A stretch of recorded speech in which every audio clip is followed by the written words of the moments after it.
Bien, los derechos humanos buscan ofrecernos condiciones que nos permitan realizarnos y vivir con dignidad.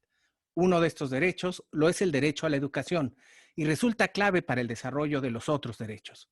El derecho a la educación puede definirse como la prerrogativa que tiene todo ser humano a recibir la formación, la instrucción, dirección, capacitación o enseñanza necesarias para el desarrollo armónico de todas sus capacidades, tanto cognitivas como intelectuales, físicas y humanas. Este derecho incide de manera fundamental en la formación de la personalidad de cada individuo, como una parte integrante y elemental de la sociedad. Se trata de un derecho social y colectivo que debe contar con ciertas características esenciales para ser efectivo. La primera característica está referida a su disponibilidad, lo que implica que deben existir suficientes centros educativos funcionales para cubrir las necesidades de la totalidad de la población.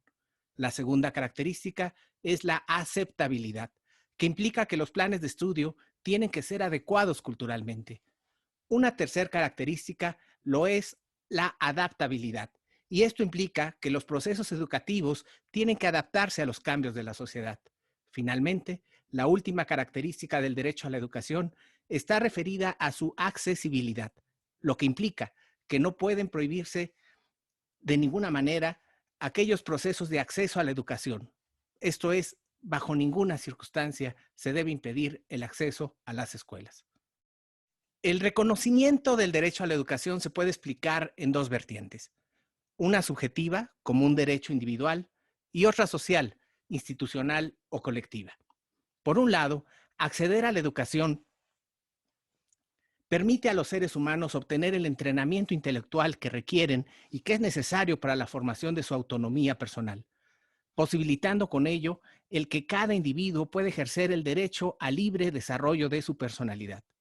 Se trata de que cada persona tenga acceso al conocimiento científico, a la cultura y a la información necesaria que le permita vivir con dignidad, así como elegir, construir, concretar sus propios planes de vida e ideales de excelencia humana. En su dimensión social o institucional, el derecho a la enseñanza destaca en cuanto a que la existencia de personas educadas es una condición indispensable para el funcionamiento de una sociedad democrática, ya que la deliberación pública no puede llevarse a cabo sin una sociedad informada, vigilante, participativa, atenta a las cuestiones públicas y capaz de intervenir competentemente en la discusión democrática. El derecho a la educación es importante porque permite maximizar los principios democráticos de la dignidad, la igualdad, la comprensión y el respeto mutuo de los seres humanos y entre los pueblos, a partir del combate de los prejuicios, los fanatismos y la ignorancia. La educación facilita la solución pacífica de cualquier desacuerdo y es por tanto un instrumento clave para alcanzar la igualdad, la justicia, la libertad y la paz, en tanto que su eje descansa en la solidaridad intelectual y moral de la humanidad. El derecho a la educación es reconocido por la Constitución Política de los Estados Unidos Mexicanos en su artículo tercero y por distintos tratados internacionales de orden regional y global. Sin embargo, es importante entender que tanto el orden jurídico nacional como el derecho internacional convencional establecen un tratamiento distinto para cada tipo educativo, de tal forma que cada uno de ellos debe protegerse en el contexto mínimo de sus propias características, lo que no impide el compromiso de los estados para buscar por todos los medios posibles su maximización. Así, por ejemplo, la educación básica, en el marco de los acuerdos internacionales, se rige por los principios de universalidad, gratuidad y obligatoriedad,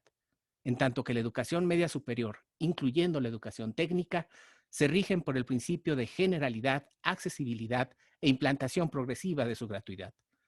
La educación superior comparte algunos de estos principios, pero no se considera obligatoria, en tanto que la decisión de cursar estudios universitarios pertenece al ámbito de la libre decisión de cada individuo.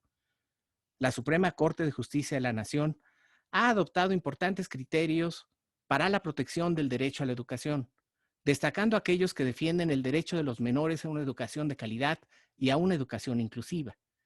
el derecho de recibir educación en un ambiente libre de violencia y el deber del Estado mexicano de implantar progresivamente la gratuidad de la educación superior, entre otras cuestiones. Un rasgo notorio de la doctrina constitucional de la Suprema Corte sobre los derechos educativos lo ha sido la no regresividad, esto es,